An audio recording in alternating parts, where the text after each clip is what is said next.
Welcome everybody. My name is Tessel Vossenberg. I'm an interventional cardiologist from Leeuwarden in the Netherlands. And today we will be discussing cerebral embolic protection with Professor Rajesh Kharbanda. Hi Tessel, my name is Rajesh Kharbanda. I'm based in Oxford in the UK. What we're going to be discussing today is cerebral protection during TAVI procedures, why it's important, what we know already. There's two big trials. One is already finished, one is ongoing. What are the differences? Why is it important that the second trial is being done?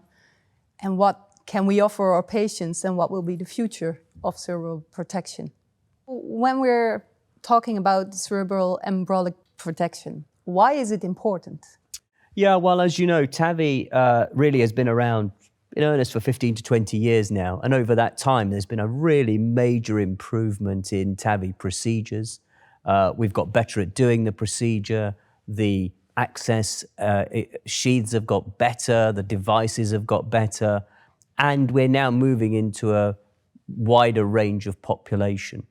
But stroke and procedural related stroke still remains a major issue.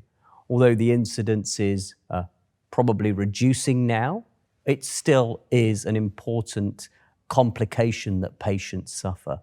And because we are treating a wider population, its impact is also more important. So stroke as a complication of TAVI, although it's less frequent, is relevant. And so cerebral embolic protection is one of the few strategies that we have that might have an impact on peri-procedural stroke, which is why, we need to understand where it fits into today's practice. Exactly, because we used to treat high-risk patients, elderly patients, and even in that patient population, stroke is usually the most feared complication of a TAVI procedure. But when we move towards younger patients with a longer life expectancy, the effect on the quality of life might be even bigger. Yeah, no, absolutely right. I think that you've highlighted the two areas, haven't you? For the older patients that we treat, for them, the key issue is maintaining independence, maintaining quality of life and, not being burdensome. And there's some published data on that. And you're absolutely right. As we move into younger populations living with disability and living with stroke and perhaps not returning to work, the cost implications of that are high. The clinical implications for the patients are huge, but there are also societal costs in terms of loss of productivity for younger patients. Yeah. So when we talk about stroke and TAVI, what is the timing that most strokes appear during? Is it during the procedure? Is it directly after?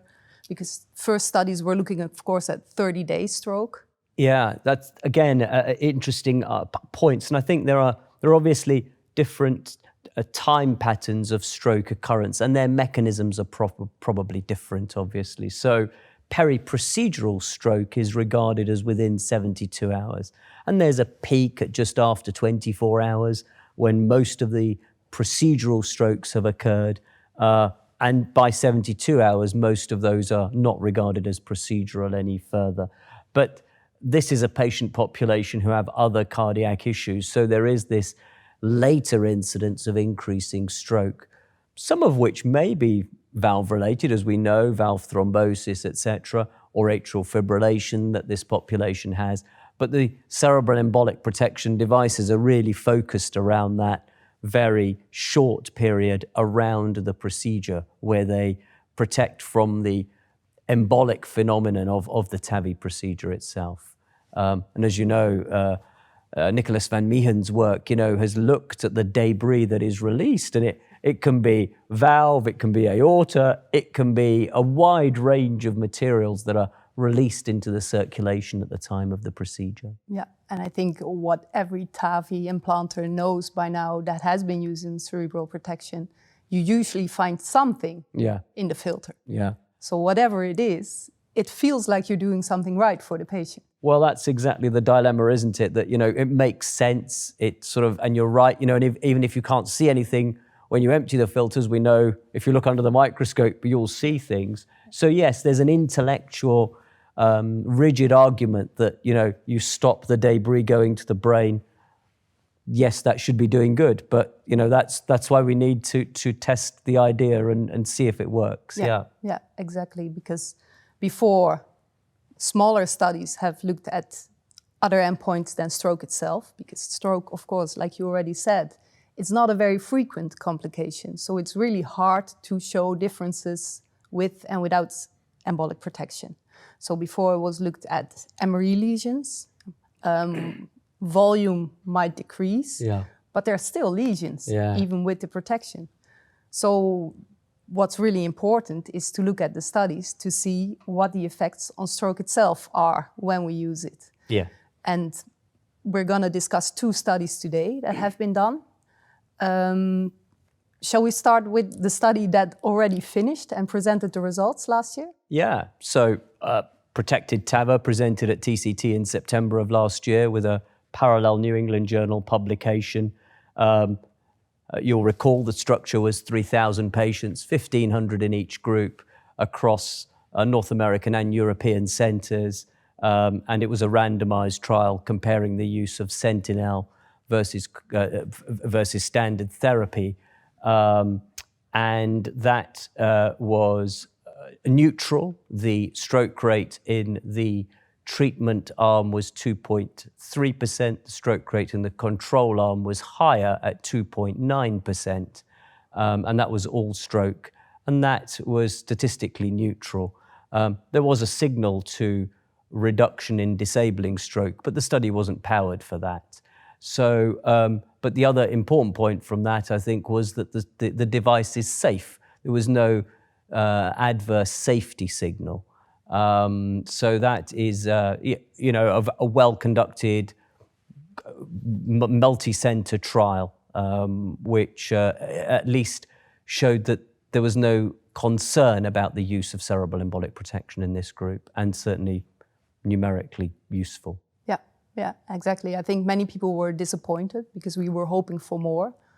On the other hand, the fact that stroke rates were lower than expected is also something really positive that you can take out of this trial. Apparently, the valves are getting better, the implanters are getting better, so we're reducing stroke even without embolic protection. But in the end, it means that since the percentage of stroke was lower than expected in this trial, it was still underpowered, even though they had 3,000 patients.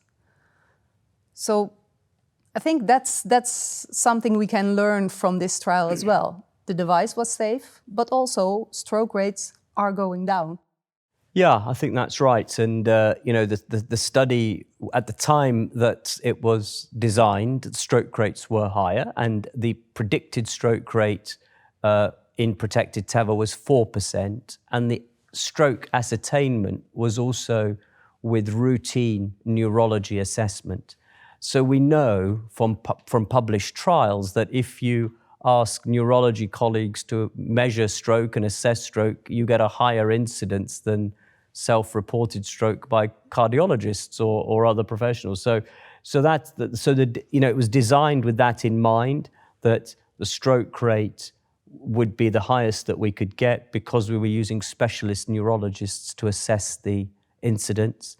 And also the effect size was about 50%. So it was postulated to reduce stroke from 4 to 2%. At the time it was designed, those were very sensible and appropriate criteria. But as you say, as we've evolved and time has got better, stroke rates have gone down, and so it was a problem with that issue. Yeah. And when we look at this signal that there is a possible reduction in disabling stroke, that's something that's very relevant to patients. Yeah, I think it's hypothesis generating. It's certainly important.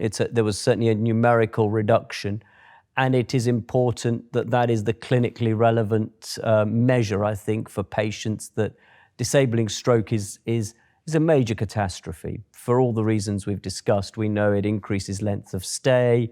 We know that it increases cost to the healthcare system, both acute costs, but also long-term costs, not only out to a year, but many of these patients can survive with disability for a number of years. So the cost of a truly disabling stroke is huge to both the patient and the wider healthcare costs of that. So disabling stroke is really important. But I think it's also important that although we don't have, so minor stroke is incredibly disabling.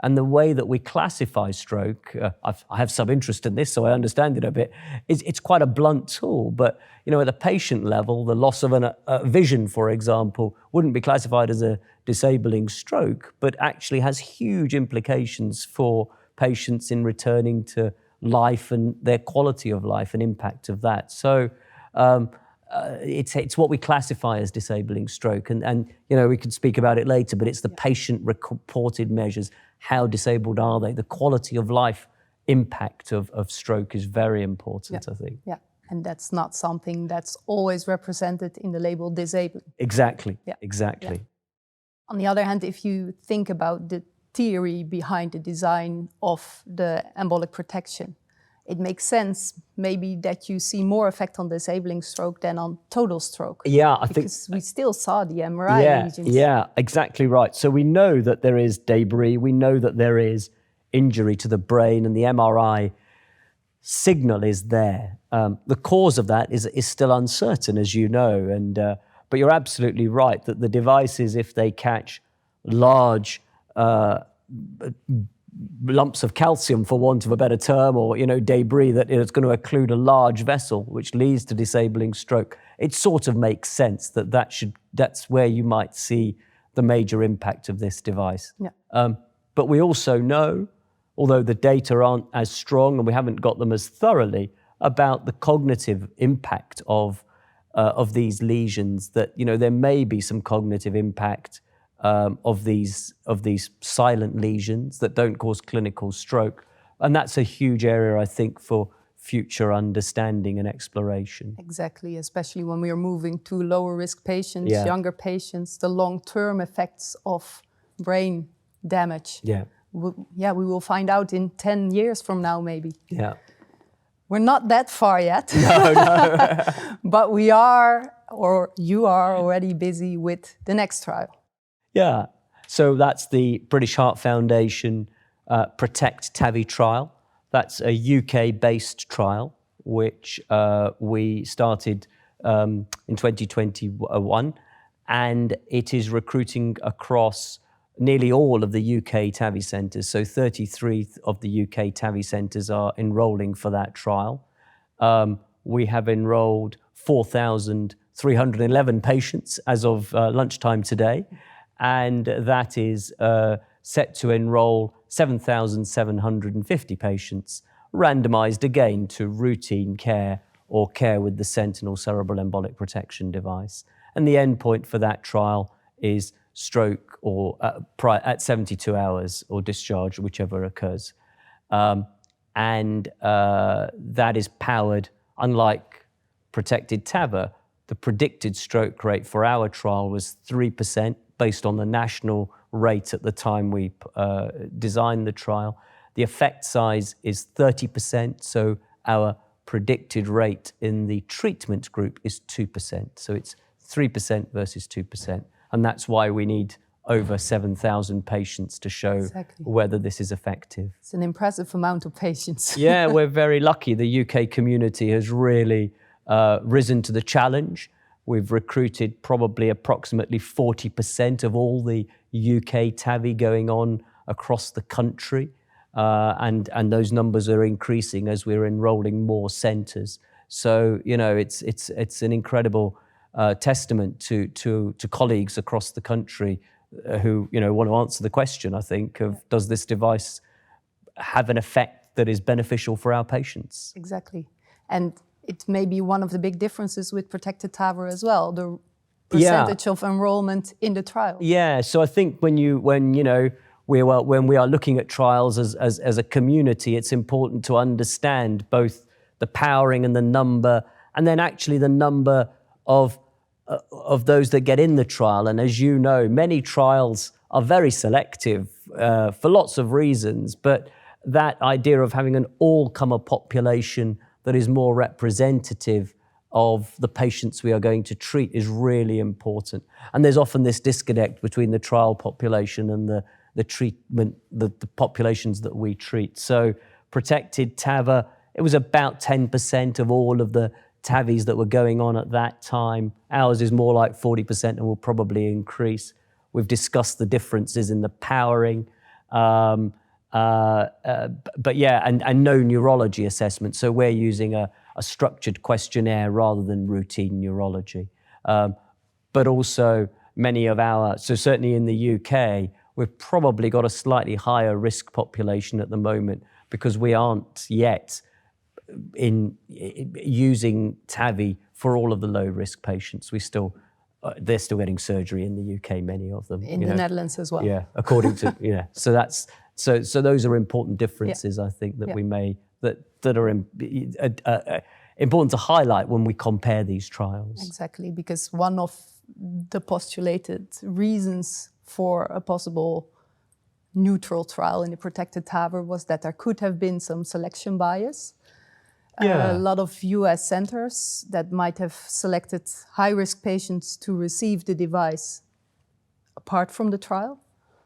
Yeah, it's a commercially available device, so it's very hard. Whereas in the UK at the moment, there's very little non-trial use of the device. So it's a good opportunity for us to test this and answer the question. And the difference in neurological assessment that you already highlighted. Protected TAVR had a neurology professional assess the patients before and after TAVI. Here, the assessment is basically done by a cardiologist. Yeah, so what we've got is a structured questionnaire, which is used, but has been used in atrial fibrillation trials, actually. So it's a questionnaire to assess stroke-free survival. And it's although we're using that, it's a very structured way of identifying any neurology. And if that triggers a yes, then we are requesting a stroke review. So it was a pragmatic trial design because we didn't want to have lots of neurology examinations. And in order to deliver a trial of so many patients, we had to understand how we don't want to miss stroke. And so we're using the questionnaire. But then each event is then gets a stroke assessment. So it's not the cardiologist making the diagnosis. That would be too difficult. Then it would be only disabling stroke. Exactly right. Okay, good to know. So you already highlighted the major differences between the trials. So it's the assumed stroke rate, it's the number of patients that are included, it's the percentage of patients that's included, and it's the way that stroke is determined. When we are looking at the effects that protected TAVI had on the current practice, I think in the UK it might be hard to judge because the trial is still ongoing. Yeah. So, well, it's an important point. When the trial came out, we had to make a judgment about, is it still ethical to continue? Were the data so, what did people do when they digested the data? Did they feel that we should be continuing? And as a community, we felt that we should continue. It's an important question and it still needs an answer. There was nothing that protected TAVR told us that was negative to our trial, and certainly nothing that suggested we should be stopping or not carrying on. So the discussion in the UK community and those investigators involved in the BHF PROTECT TAVI trial was, we carry on, we need to answer the question. And I think one of the important points in that was also that protected TAVR showed that it's a very safe device. Yeah, I think that was reassuring for us to know that it was safe. Exactly right. Yeah. And when I look at the situation in the Netherlands and other European countries, I think you still have the division between the believers and the non-believers. And we expected that protected TAVR would change the rate of use more than it actually did, because the believers still believe based on the trials and the non-believers still are non-believers. So I think that in that way, everybody is still waiting for another trial to either confirm or deny their beliefs. Yeah, I think we do need, it's an area that needs a definitive trial, and hopefully with BHF PROTECT TAVI, we can provide some evidence that will help answer this question. We are also planning a combined analysis at patient-level data with the protected TAVI group, which has already been submitted and will be, independent and will combine those data sets at a patient level. So, that'll be 11,000 patients, and it should give us a good answer about the effectiveness of cerebral embolic protection. Yeah. And if that doesn't give us an answer, then that might be an answer as well. Yeah. So when we look at the future, what are the next steps in the BHF PROTECT TAVI trial? Yeah, so we're over our 50% recruitment, so we're doing an interim analysis at 50%. The next step is an interim analysis at 70%, provided we have our results coming up in a month or two from the interim analysis, where the DSMB will, which is the Data Monitoring Committee, will tell us whether we can carry on or not. So we've got criteria for futility and efficacy, like any other trial, and safety as well is included in that. So if we are carrying on, there's another analysis at 70%, and then the final trial recruitment, if we carry on, will be in approximately 18 months we should complete. And should have the results soon after that.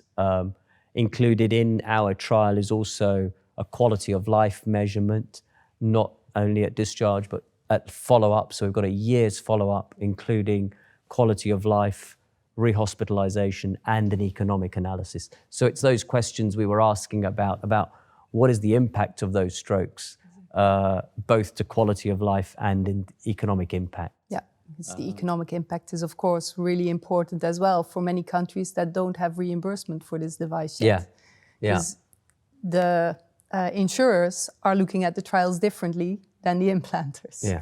And the cost-effectiveness analysis can help in both ways. Yeah, well, it's exactly as we were discussing, it's not just the clinical effectiveness, which is one important argument, but it's the cost effectiveness to the society. And you will know that varies by healthcare system. So at least our UK-based analysis will provide a framework, I think, for other healthcare systems to use to answer their questions. Yeah, and I think with NICE, the UK has an institute that's very experienced in cost-effectiveness analysis. So that helps as well with that.